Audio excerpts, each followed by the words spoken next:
To hande mi wangugi mi yewta en goɗɗum seɗɗam dow hala ardiɗo meɗen jogaɗo Bello Abdullahi Boɗejo.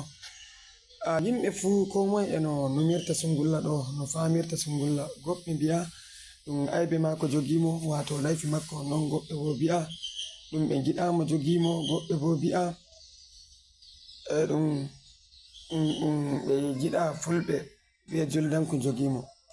To ɗum fuu ni ɗum wi'i ka ɗum nani. To amma ko mi yiɗi mi holla en, ko mi yiɗi mi wi'a en kanjum woni Najeriya kam goɗɗo fuu mawɗo mo giɗa jogama, to ɓurna kam ɗum giɗo diina, nden bo ɓurna ɗum giɗo leñol muɗum. To goɗɗo wi ɗum ngam aibe mako jogimo, yimɓe noye gaɗi aibe? Moye jogiɓe? Wala jogiɗoɓe.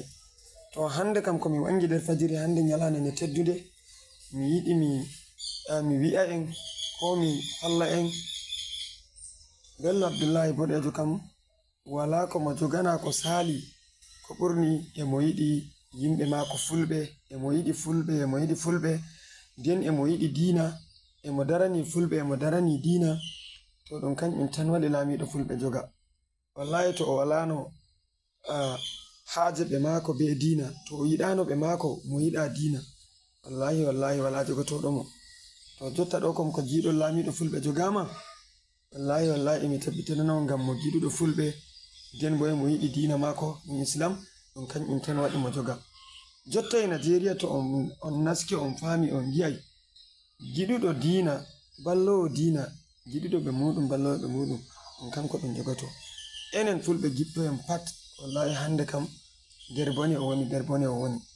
Nden enen fulɓe ko wanniyam ha jotta en saldorama famin ɗum ɗume.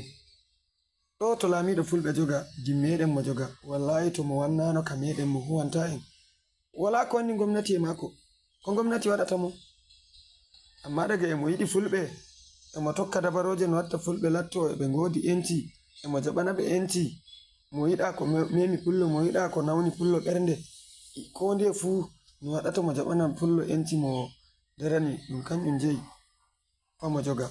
To amma fulɓe ha jotta ko moye fuu e ko wiyata, goɗɗo wi'a ko ha'ani, goɗɗo wi'a ko handa, ɗum fuu ni emin nana. To hande komi wangi ɗo kam mi yiɗi mi yewta enen fulɓe en giɗotir leñako. Wallahi to en mbi en giɗotirta, ko moye fu hoore muɗum nandata to wala ko nafeten, wala ko mbaweten, boni ni tabatoɗen nder bone. Annabi sallallahu alaihi wasallam wi'i wala ko lornata yimɓe ɓawo iri ɓe ganyotira. Yimɓe fu to giɗotiri kawti hoore, Annabi sallallahu alaihi wasallam wi'i inchallahu eɓe gondi e nasara, kuma wala mo foti yi'a ɓawo maɓɓe. To sakiraɓe fulɓe, ɗum min goto mo moɗon jettaɗo fulɓe Afrika heɓi simminago nder fajiri hande daga ɗo sare lamiɗo. On fu on salminama, on gettama, on gelanama kairu. Sai en darano ardiɗo meɗen lamiɗo fulɓe Afrika Bello Abdullahi Boɗejo, en ballamo be du'a fu to mo woni.